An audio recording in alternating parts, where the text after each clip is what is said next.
আলাইকুম। প্রিয় দর্শক, আশা করি সবাই ভালো আছেন।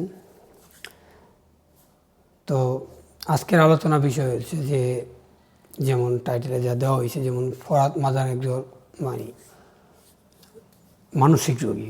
ফরহাদ মাজার হচ্ছে, জানি না সবাই চিনে কিনা, কেউ ওনাকে কবি বলে, কেউ দার্শনিক বলে, কেউ বাউল বলে, কেউ কেউ নাস্তিকও বলে। তো যে যার মতামত থেকে তার মন্তব্য দেয় আর কি। তো ওনাকে মানসিক রোগী বলার মূল কারণটা হচ্ছে কারণ উনি যে ইসকনের যে সদস্য যাকে গ্রেফতার করা হয়েছে, তাকে গ্রেফতার করার পরে উনি নিন্দা জানাইছে, অথচ উনি নিজেই কিন্তু অনেক দিন থেকে প্রায় বছরের পর বছর থেকে কিন্তু ইন্ডিয়ার বিরুদ্ধে, ভারতের বিরুদ্ধে বা এই ধরনের সংগঠনের বিরুদ্ধে কিন্তু সংগ্রাম করে আইছে। এর কারণে উনি অনেক ভোগান্তি বা অনেক অত্যাচারিত হয়েছে। এমনকি শেখ হাসিনা দ্বারাও উনি অনেক নির্যাতিত হয়েছে, এটা আমরা মোটামুটি সবাই জানি। কিন্তু তারপরেও ওনারে মানসিক রোগী এই কারণে বলা হয়, ব্যক্তিগত আমি বললাম যে, একদিকে উনি ইসকনের যে প্রধান বা সদস্য যাই হোক, যে ওনাকে গ্রেফতার করার কারণে নিন্দা জানানো হয়েছে, বা উনি ওনার অ্যাক্টিভিটিটা বা উনি যেইভাবে মন্তব্য দিছে যে ওনার অনেক ঘনিষ্ঠ, এমনকি কিছুদিন আগে ওনার সাথে ওনার এক সাক্ষাৎকার বা অনেক ঘনিষ্ঠতাও দেখা গেছে।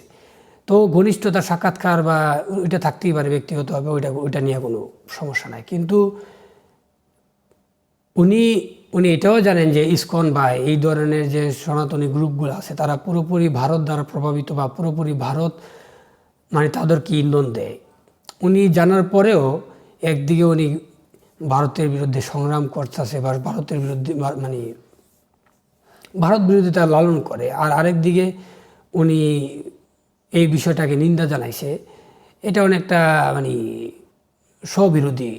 এটা যাই গেল, ওনাকে মানসিক রোগী বলার মূল কারণ হচ্ছে যে উনি বিশেষ করে ধর্মকে, যেমন তারপর এই যে বাউল পন্থা, লালন পন্থা, সনাতনী ধারা, ইসলামী ধারা যেভাবে ব্যাখ্যা করে, সাধারণ মানুষ যদি ওনার কাছ থেকে এইগুলো যদি একটু মনোযোগ দিয়ে শুনে, আমি নিশ্চিত সেও একজন মানসিক রোগী হইব কিনা জানি না, সে তারপরে পাগলাগাড়াতে যাওয়ার সিদ্ধান্ত নেব, কারণ ওনার মস্তিষ্ক এত বিক্ষিপ্ত হইব। কারণ উনি এমনভাবে ধর্মকে ব্যাখ্যা করে, সনাতনীকে, এমনকি বাউল পন্থা ধর্মকে, বাউলের সাথে ইসলামের যে সংযোগ বা ফকিরি ধারা, লালন ধারা, উনি নিজেও একজন লালন ধারার সদস্য বলে যা জানতে পারলাম, আমরা মোটামুটি সবাই জানে।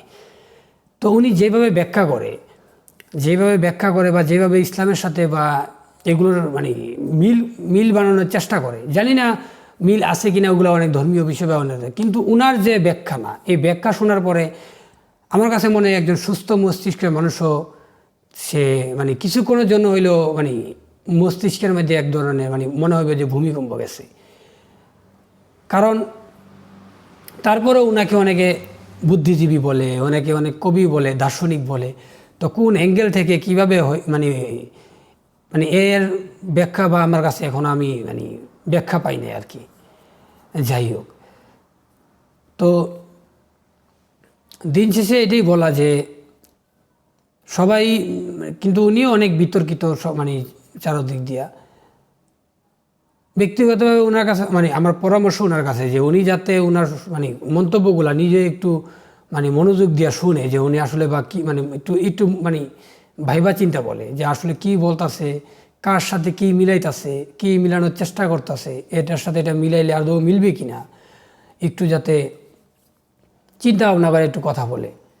এখন বলতে পারেন যে তোমার মতো একটা চ্যাংরা পোলা, ওনার এত বড় একটা ব্যক্তির বিরুদ্ধে কথা ওনার মতো মানুষের কাছে মানুষের সমালোচনা করা কি মানায় না মানায়, ওইটা বড় বিষয় না। আমি যেটা বলছি এটা রাইট কিনা, বা আপনারাও যাচাই করে দেখেন, বা আপনারাও ওনার মন্তব্য বা ওনার অ্যাক্টিভিটি দেখেন। দেখার পরে যদি আমার যদি ভুল মনে হয় আমি ভুল, আপনি আমার ভুল ভাবতেই পারেন, স্বাভাবিক। আমি আমার মতামত জানি যে উনি আসলে একজন মানসিক রোগী। যেইভাবে উনি সব কিছু ব্যাখ্যা করে, সব এই মানে ব্যাখ্যার ভিত্তিতে আমার মনে হইলো যে উনি একজন মানসিক রোগী। ওনার মানে কার সাথে কি মিলায়, মানে লাল কালার সাথে মানে বললাম না কার সাথে কি মিলায়, এর কোনো আগামাতা আমি এখন পর্যন্ত খুঁজে পাই না। ধন্যবাদ সবাইকে।